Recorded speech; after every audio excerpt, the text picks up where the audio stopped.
Welcome the anointed ones. Every family has a story they tell the world, and a second one they swear no one will ever notice. Here's the uncomfortable truth most people don't like admitting out loud. Families don't just raise children, they protect systems, and whenever a system feels threatened, it doesn't hesitate to mark someone early, not loudly, not dramatically, quietly, strategically, almost politely. Which is why some of you didn't grow up feeling unsafe in the obvious way. You grew up feeling watched, like there was an invisible file with your name on it that nobody ever showed you, but everyone seemed to be updating. Psychologists have long observed that in dysfunctional family structures, roles are assigned early and rarely explained. One child becomes the peacekeeper, one becomes the golden example, and one, usually the one who notices too much, becomes the pressure valve. Studies on family systems confirm that scapegoated children often show higher awareness, stronger pattern recognition, and a lower tolerance for contradiction than their peers. In simple terms, you weren't difficult, you were inconvenient to the story. And let's be honest for a second, if families were always about love and honesty, nobody would need phrases like, "What happens in this house stays in this house." That sentence alone has done more emotional damage than most villains in movies, and it's always said with a smile like it's a warm hug instead of a legal disclaimer. What makes this even stranger is how early it starts. Before you had adult logic, before you understood power dynamics, you could feel it in the way conversations stopped when you entered rooms, in how your questions made people suddenly busy, in how jokes about you landed just a little too sharp to be harmless. You were treated like you might expose something simply by being yourself. No flashlight required. And here's the ironic part that deserves a small laugh.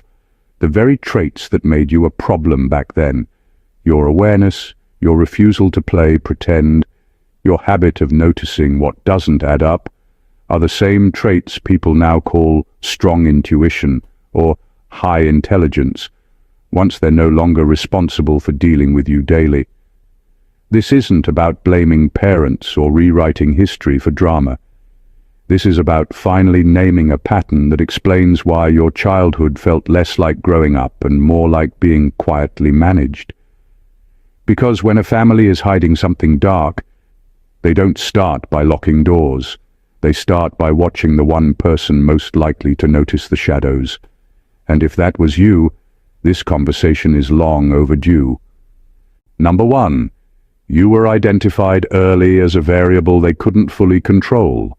From a very young age, something about you didn't fit neatly into the family's expectations. You weren't doing anything wrong, but you weren't behaving the way the system needed you to behave either. You reacted differently. You noticed shifts in mood, tone, and tension without anyone explaining them. While other children adapted quickly to unspoken rules, you hesitated, questioned, or quietly resisted. That hesitation alone was enough to set off alarms. Families that rely on control don't panic over loud children or rebellious teens. They panic over children who don't absorb conditioning easily. You didn't internalize roles the way you were supposed to.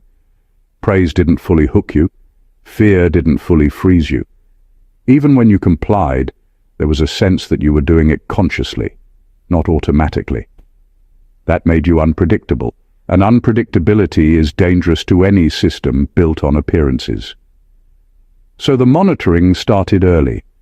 Adults paid closer attention to your reactions than your actions. They watched how much you noticed, how much you remembered, how quickly you connected dots. You were corrected faster, questioned harder, and tolerated less, not because you were worse, but because you were harder to steer without explanation.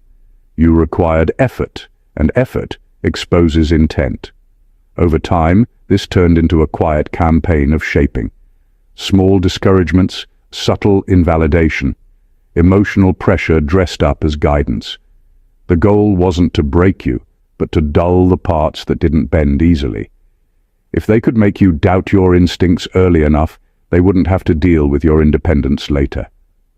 What's important to understand is that this wasn't always conscious or cruel in a dramatic way. Often, it was practical. The family had a story it needed to maintain, and you were a loose thread.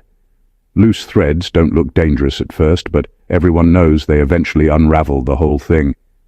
That's why you were treated like a risk before you ever caused damage. You weren't punished for what you did. You were managed for what you might become.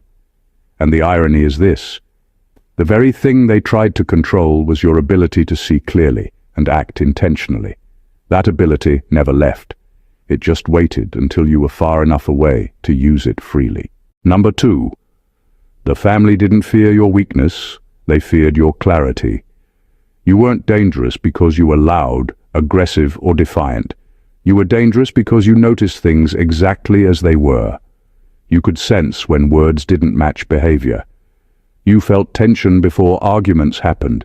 You picked up on favoritism, shifting alliances, and emotional dishonesty without needing anyone to spell it out. That kind of clarity unsettles people who depend on denial to stay comfortable. Most families with hidden issues survive by normalizing what isn't normal. They laugh things off, change topics, or label discomfort as overthinking. You didn't do that easily. When something felt wrong, it stayed wrong to you. You didn't smooth it over just to keep peace. Even when you stayed quiet, your awareness showed in your body language, your tone, and the way you withdrew instead of pretending everything was fine. That was enough to make others uneasy. Instead of addressing what you were noticing, the focus shifted to you. You were told you were too sensitive, too serious, too intense, or looking for problems. Not because those labels were accurate, but because they redirected attention away from the real issue. If your clarity could be framed as a flaw, then the system didn't have to change. What made this harder is that clarity can't be punished directly. You weren't breaking rules, you weren't acting out, you were simply seeing clearly. So the response became subtle. Conversations happened without you. Decisions were made and then presented as facts.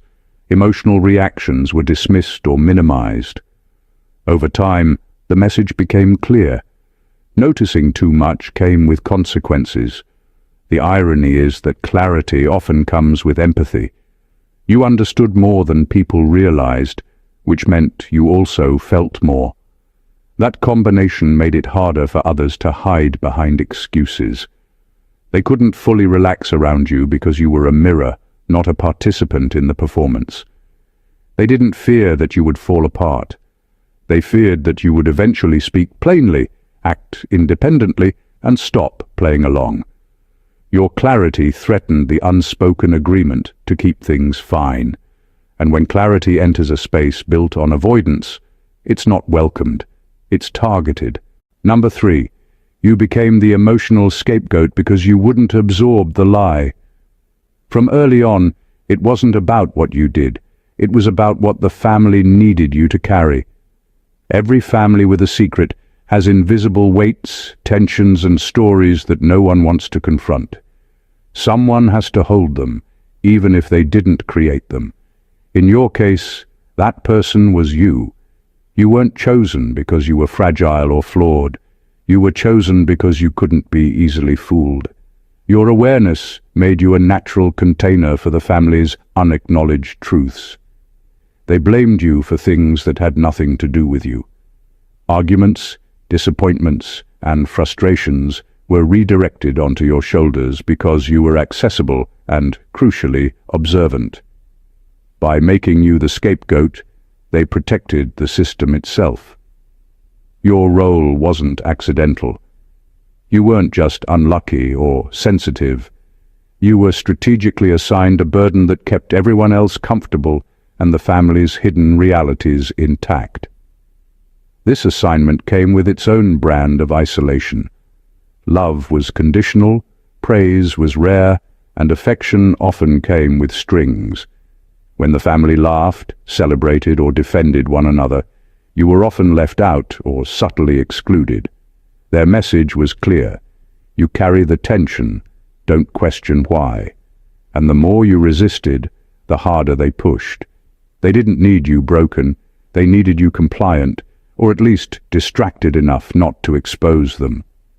Scapegoating isn't always dramatic. It's quiet, persistent, and relentless. It's in the sighs when you express discomfort, the raised eyebrows when you voice truth, the careful phrasing of praise to remind you that approval is earned, never given freely. You learned early that your emotions weren't entirely yours. They were tools the family could manipulate, redirect, or dismiss to maintain appearances. The cruel brilliance of this tactic is that it made you question yourself before anyone else could. You began to doubt your perceptions, your feelings, your instincts. But here's the truth they could never change. Your instincts were correct. You weren't carrying imaginary burdens. You were the one keeping the system from completely collapsing. And while they tried to make you the problem, you were quietly the most honest part of the entire story. Number 4. Adults spoke around you instead of to you for a reason. From the earliest moments, conversations in your family were never fully open to you, not because you weren't part of the household, but because your presence threatened the narrative they wanted to control. Adults didn't always speak to you. They spoke around you. They used coded language, half-statements, or subtle references, as if your awareness might derail their carefully maintained illusions. You weren't being ignored, you were being managed.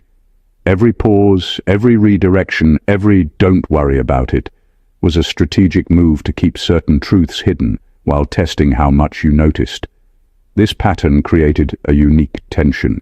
You could feel the weight of words meant for others, notice the awkward glances exchanged, and detect the unspoken undercurrents that everyone else seemed content to ignore. You weren't passive in these moments.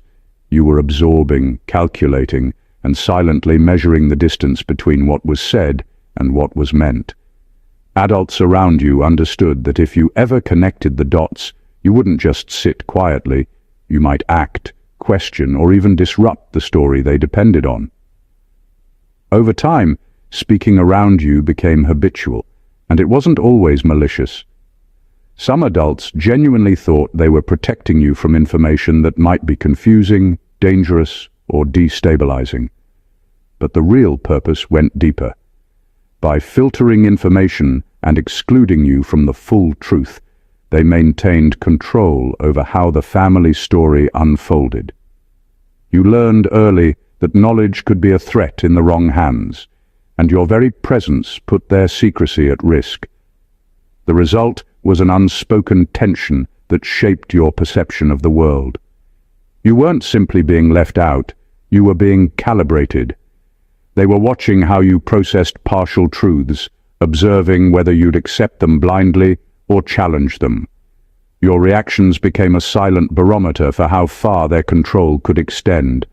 In essence, adults didn't speak to you because the full truth carried power they weren't ready to relinquish. That early experience left a mark. You learned to read between lines, detect inconsistencies, and recognize that silence, or speaking around someone, often tells more than words ever could. It wasn't neglect. It was containment. And in that containment, they revealed far more about themselves than they ever intended. Number 5. Adults spoke around you instead of to you for a reason. From the very beginning, you were never fully part of the conversations that mattered. Adults didn't always speak to you directly. They circled around your awareness, choosing words carefully, pausing before answering, and sometimes acting as if you weren't even there. This wasn't accidental or a sign of forgetfulness. It was deliberate. Every word left unsaid, every conversation you were excluded from, was a measure of control. They weren't protecting you. They were protecting the story they didn't want you to unravel. When you listened closely, you felt it. The half-truths, the veiled warnings, the sudden shifts in tone when you entered a room. You noticed the glances exchanged, the subtle hesitations, the small corrections when someone almost revealed too much. You were learning a language everyone else spoke fluently, the language of concealment. And you learned it fast. That awareness, which should have been harmless curiosity, made adults tense. Your ability to pick up on inconsistencies made them nervous because you were unpredictable. They couldn't fully control what you would see or understand. The pattern wasn't always cruelly obvious. Sometimes it came wrapped in seemingly caring intentions. You're too young to understand, or it's complicated, maybe later. But behind those words was a strategy. By speaking around you, they could gauge your perception, measure your reactions, and adjust their behavior to keep the family's secrets intact. They were testing you without ever saying so, seeing whether you could be swayed, distracted, or misled. Over time, this shaped how you process information and interact with the world. You learned to read between lines, detect tension in silence, and recognize when what is left unsaid carries more weight than words themselves. That skill became a quiet armor, one that gave you insight adults around you never expected. They thought speaking around you was containment, but in reality, it was the moment they began training you to see more than they ever intended. Your awareness grew, and with it, so did your understanding of the subtle dynamics that others tried so hard to hide. Number 6. You were watched more closely than your siblings, not protected more. From the earliest moments, you weren't just growing up, you were under a microscope. Every word, every glance, every small action was observed with a quiet intensity that felt normal at the time but wasn't. It wasn't protection they were offering. It was control. While your siblings moved through the house with relative freedom, your behavior was tracked, measured, and sometimes judged before you even knew what had happened. They didn't need you to be perfect. They needed you to be predictable. The scrutiny wasn't always obvious. It came in small ways: a raised eyebrow, a subtle correction, a sigh when you expressed curiosity or frustration.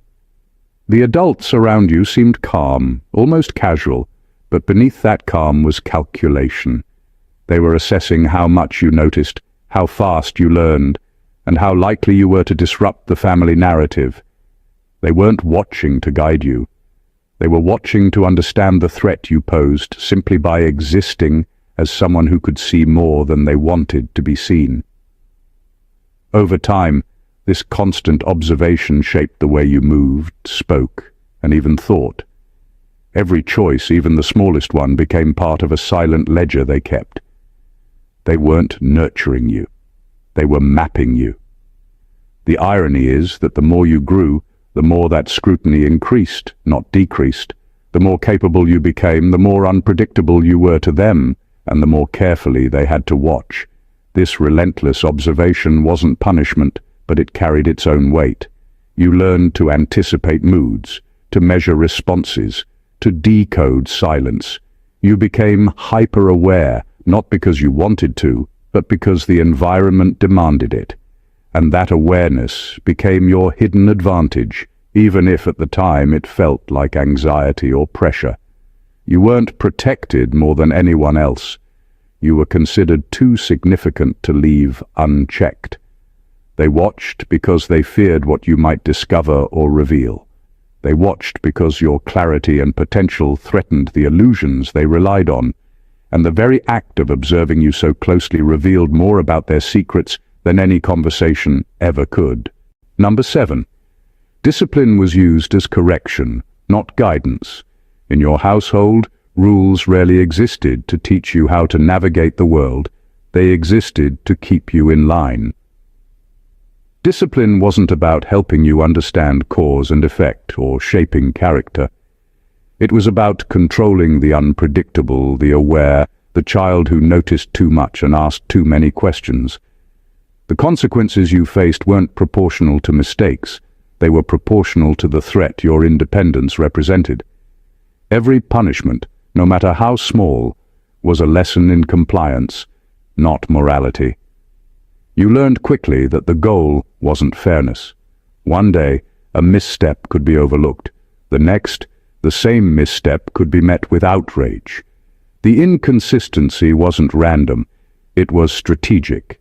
It taught you to question yourself, to measure your actions, and to second-guess your instincts. Obedience wasn't optional, it was survival. And over time, you realized that no matter how well you followed the rules, the standard was constantly shifting. You weren't being corrected, you were being tested. This approach left its mark. You became hyper-aware of boundaries, both stated and unstated, and you developed an instinct for reading the moods and expectations of others. What they called discipline was really a subtle form of training. It shaped not just your behavior, but your perception of power, authority, and fairness. It taught you that appearances matter more than truth, and compliance matters more than understanding. And yet, there was a strange, hidden lesson beneath it all. You learned resilience. You learned to navigate systems built to suppress you without losing yourself entirely. You discovered how to endure scrutiny, manage expectation, and maintain clarity, even when surrounded by manipulation. While the discipline wasn't meant to guide you toward growth, it unintentionally forged a capacity for awareness and adaptability that few people develop naturally. Discipline in your family was never about shaping the best version of you. It was about shaping the version they could manage. The irony is that the very attempts to control and correct you only strengthened your ability to see clearly, resist quietly, and emerge intact. And that is a truth they could never fully anticipate. Number 8. You were blamed for conflicts that existed before you could speak. From the very beginning, the family had a system in place where accountability was never applied where it belonged. Problems, tensions, and disputes didn't just appear. They had a history, a pattern, a source. But someone had to carry the blame, and that someone became you. You weren't chosen because you did anything wrong. You were chosen because you were present, aware, and most importantly, able to be molded into a convenient scapegoat. Assigning fault to a child who doesn't fully understand the stakes is the easiest way to protect the adult's secrets while keeping the family illusion intact. You quickly learned that no mistake, or even no action at all, was safe from being twisted into evidence against you. Arguments that predated your memory were suddenly your fault. Misunderstandings and unresolved grudges became ammunition to control your behavior. By placing the weight of past conflicts on you, the family maintained a narrative that allowed them to avoid facing uncomfortable truths about themselves. The blame wasn't accidental or unfair in the usual sense. It was strategic. It preserved the story they wanted everyone to believe, and you were cast as the character whose purpose was to absorb tension and deflect attention. Over time, this created a strange psychological pattern. You learned to doubt your own sense of justice, to question your memories, and to feel guilt for things you couldn't possibly have caused. You internalized the idea that your presence alone could trigger problems, and that survival meant walking carefully, speaking cautiously, and predicting how others would react. The lesson wasn't about right or wrong, it was about compliance and endurance. But the deeper truth is that the blame didn't make you weak. It made you perceptive. Being unjustly held accountable forced you to observe the mechanics of manipulation, the way narratives are spun, and the invisible levers adults pull to maintain control. You developed a sense for inconsistencies, a radar for hidden motives, and an early understanding of power dynamics that many never acquire. They tried to make you the problem, but in reality, they revealed themselves, their secrets, their strategies, and their priorities. You weren't the source of conflict, you were the clearest mirror of it, and that clarity has followed you ever since. Number 9. Your intuition made adults uncomfortable because it exposed timing. From a very early age, your awareness of the world wasn't ordinary. It was precise, almost surgical. You noticed patterns, shifts in mood, and unspoken tensions before anyone else did. That ability, which should have been celebrated, made the adults around you uneasy. Your intuition didn't just pick up on what was happening, it picked up on when it was happening. You sensed the build-up before conflicts, the hesitation before lies were spoken, the subtle signs that something wasn't being told. Timing is everything in manipulation, and you were noticing it. That made you a problem. Adults don't get uncomfortable when children are unaware. They get uncomfortable when children are aware, especially when that awareness comes early. You didn't just see events, you saw sequences. You could tell when a conversation was being staged, when emotions were performative, and when someone was hiding a truth they didn't want you to find. Your reactions, even subtle ones, disrupted the rhythm they had relied on to maintain control. You weren't loud or confrontational, but your presence alone introduced an element of unpredictability into their system. This made your environment subtly tense. Praise and affection were often calculated, withdrawal and correction carefully timed, all to throw you off balance and make you doubt your own perceptions. They tried to manipulate your intuition, but the harder they worked, the clearer it became that you were not easily fooled. They couldn't change the fact that your internal clock noticed when things were out of alignment. Over time, this constant attunement to timing became your hidden power. You learned to anticipate moods, detect falsehoods, and recognize patterns before they fully unfolded.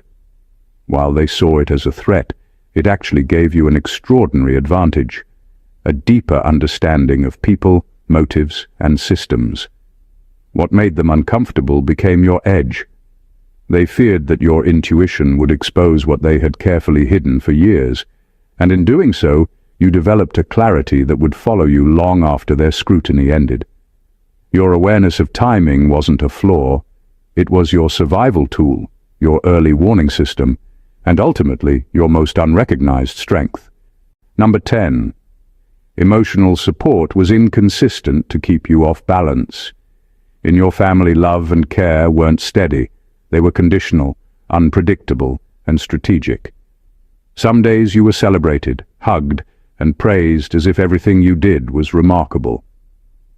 Other days, the same actions were met with indifference, criticism, or subtle disapproval. This inconsistency wasn't accidental. It was a method. By giving emotional support sporadically, the adults around you ensured that you never fully trusted your own judgment about relationships or fairness. You learned early that stability wasn't a guarantee, and that emotional reactions could be weaponized or withdrawn at any moment. This unpredictability had a hidden purpose. It kept you uncertain, constantly testing your boundaries and subtly training you to seek approval rather than act freely. When care was extended, it felt earned, like a reward for compliance. When it was withheld, it felt like punishment, even when no rule had been broken. Over time, this emotional seesaw created an environment where you were hyper-aware of moods, timing, and unspoken expectations. You weren't just navigating your own feelings. You were constantly monitoring the feelings of those around you, learning to anticipate what would trigger praise or withdrawal.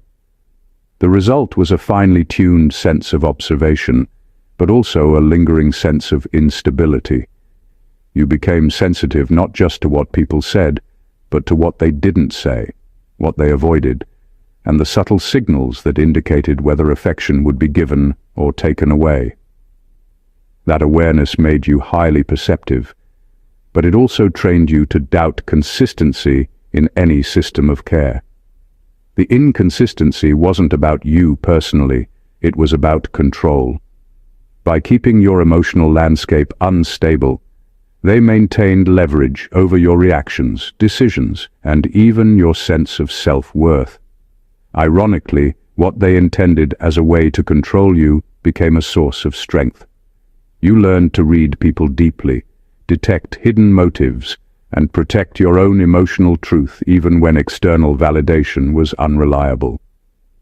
While inconsistent support was meant to confuse and contain you, it honed your ability to navigate complexity, recognize patterns, and survive environments that were anything but safe.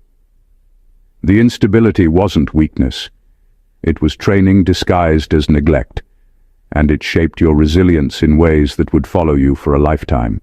Number 11. You were trained to doubt your memory before you learned to trust it. From early on, your recollections of events, conversations, and even feelings were often challenged, dismissed, or rewritten. When you remembered things clearly, you were told you were imagining it or overreacting. When you recounted experiences honestly, you were met with corrections that didn't match what you had observed. Over time, this repeated undermining wasn't just frustrating, it was intentional. It created a subtle pattern of self-doubt, a quiet conditioning that made you question the reliability of your own mind. You weren't being confused by accident. You were being trained to defer to the family narrative.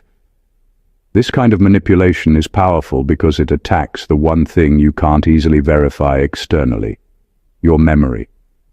When someone repeatedly tells you that your perspective is flawed, even in small ways, it accumulates. You begin second-guessing your instincts, replaying conversations in your mind to see if you got it wrong, and hesitating before trusting what you know to be true. The family doesn't need to lie outright. They just need to introduce doubt. The more you question yourself, the more predictable and manageable you become. The consequences were far-reaching. Doubting your memory affected your confidence, your voice, and your willingness to assert truth. You learned to pause, to reevaluate, to anticipate how adults would respond before speaking. This wasn't weakness, it was survival. The constant recalibration sharpened your awareness. You became skilled at noticing discrepancies, reading between the lines, and detecting the subtle ways reality was being bent around you. What they intended as control inadvertently built a mental radar that few people develop naturally. And the irony is striking.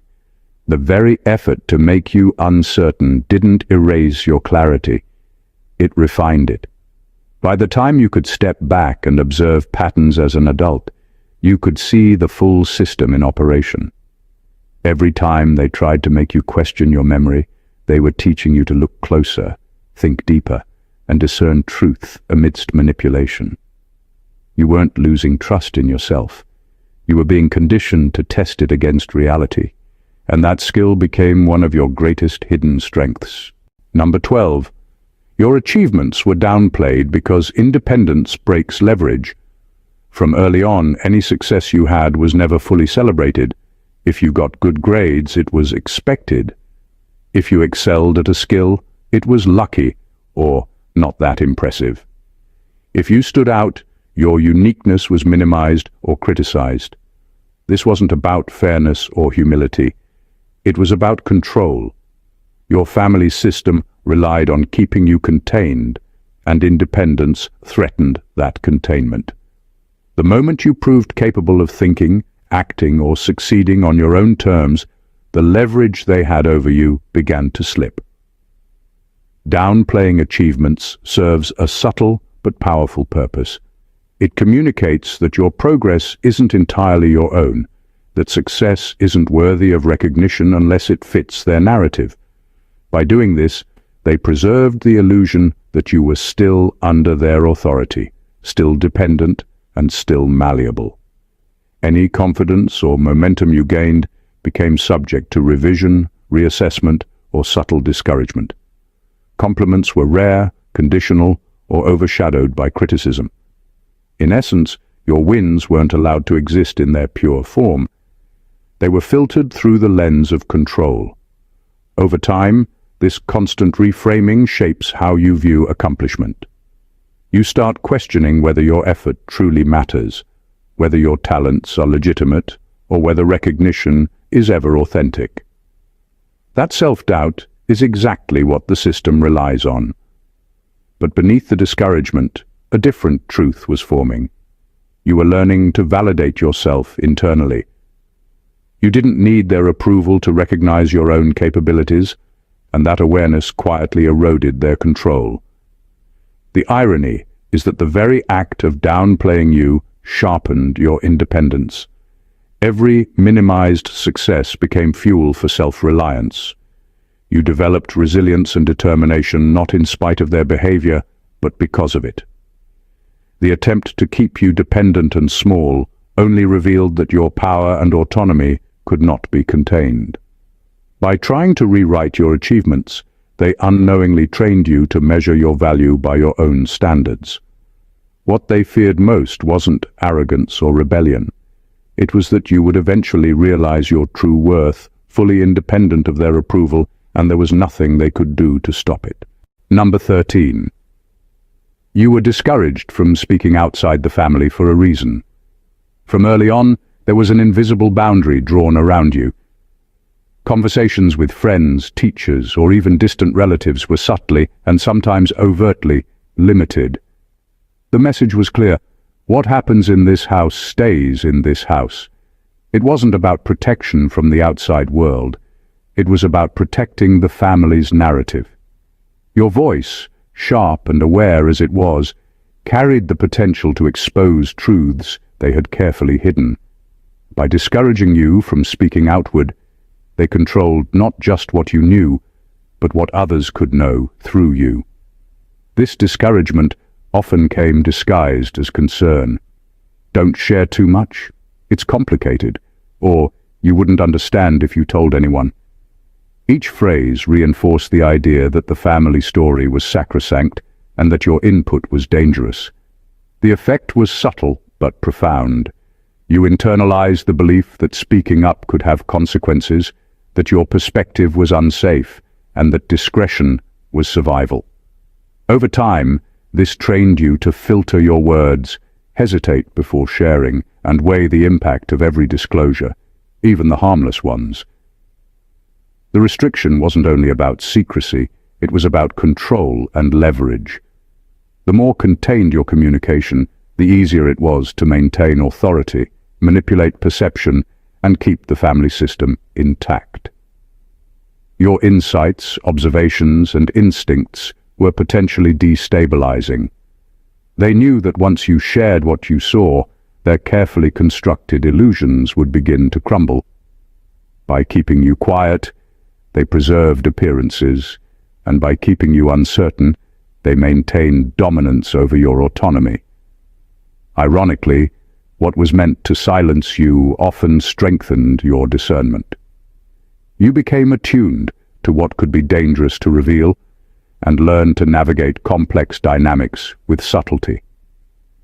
You developed a quiet awareness of timing, discretion, and influence, skills that gave you a hidden advantage over those who underestimated your perception. The attempts to limit your voice didn't suppress it, they refined it. And once you realized the power of your own clarity, speaking outside the family wasn't reckless, it was transformative. They tried to cage your words, but they couldn't cage the truth you carried, and that truth always finds a way to surface. Number 14. You didn't escape the system, you outgrew it. Growing up in a family with hidden agendas and unspoken rules often feels like being trapped inside a game you didn't choose to play. At first, you follow the rules because survival depends on it.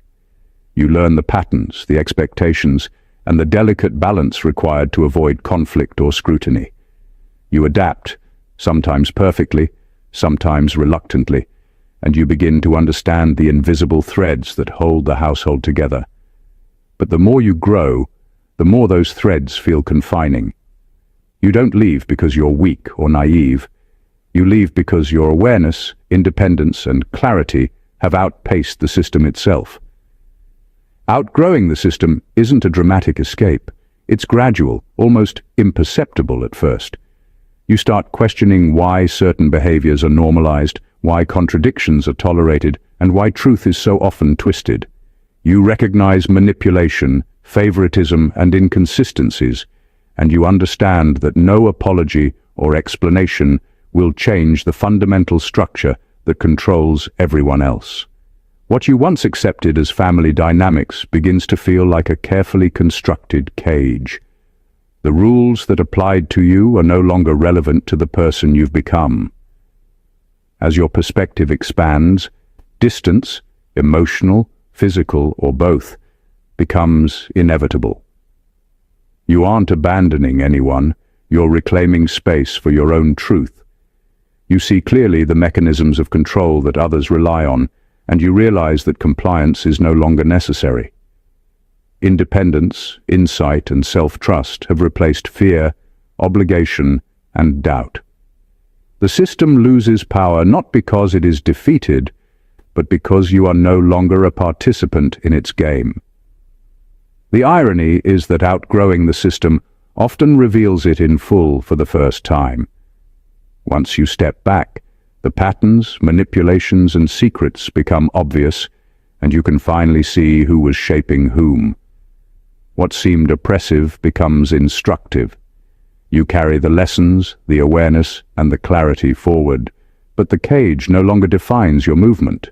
You don't escape. It's simply that the structure can no longer contain the person you have become, and nothing inside that old system has the power to pull you back in. Conclusion: what becomes clear when you step back and look at the full picture is that your childhood wasn't just a series of isolated moments of confusion, pain, or frustration. It was a carefully orchestrated environment designed to shape, test, and contain you without ever fully revealing its purpose. From the very beginning, you were watched, measured, and guided, not for your benefit, but to preserve a system that depended on secrecy, control, and compliance.